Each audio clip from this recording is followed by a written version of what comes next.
What cards do I recommend for HVV for Luke? Now, for Luke, I have two setups that I use for HVV. The first one, and this one is basically if I think I'm going to die most of the time, or if I'm trying to protect someone, or if I really don't know what to use, but I just don't feel like I'm probably going to stay alive for very long. Typically, these are the three cards that I use. The first one is the one that makes his repulse do more damage, which is Epic Center or Epicenter. I'm not sure how you exactly say it, but it's that one that adds about 40 damage extra. And then the one that makes his Epic Center bigger. I can't remember what it's called. I think Stronger Repulse.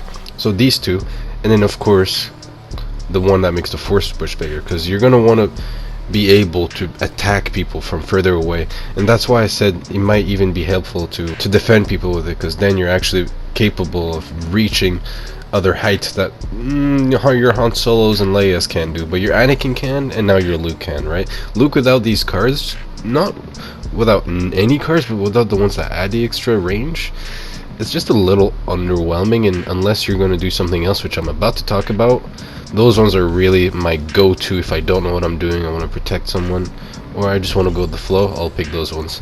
And then this second setup, I'll pick it if there's a bunch of ledges, or if I think I'm going to go on a high kill streak. Now, as soon as I said ledge, you probably thought Stronger Push, the one that makes you basically push people off the map. No, wrong. You're a noob. The one I'm talking about is Intensify, Jedi Fighter, and Rush Immunity. Now, why did I say places like where you can ledge? Because you'll know that with Intensify, if you push someone off the map, and because of that, that's how you get the kill, by pushing someone off the map, you instantly get all the damage that from Intensify, the 36 extra, you get it boom instantly. So your Luke goes from doing I don't know how much damage to like 166 on front, and I think 193 from the back. And if you know Luke, you know he's a spammy little boy, so 193 times 2 in like less than a second, yeah, it adds up. It's like 4 to 5 hits to take out like basically your Dooku's or anyone with 700 to 750 health. Pretty freaking good.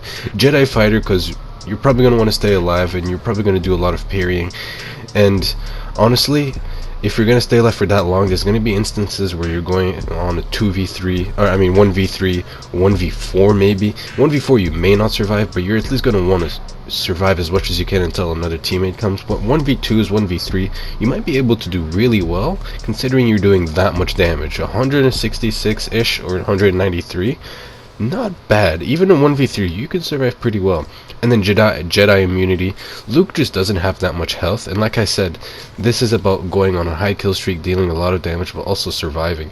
This one's gonna help you survive that extra bit. If you dash into a Vader and he somehow chokes you, at least if he doesn't follow up with it, he won't deal any damage that's unhealable. Because normally, if he does a good enough combo with the choke, and I'm talking combo with like last gas, where the choke does more damage, not combo with like he jumps and saber throws, just that one, it would deal enough damage where Luke might not be able to regen everything. But if you have that card, then you have it'll be on for quite enough time where you can actually regen everything back, and you'll get back to 750 in no time.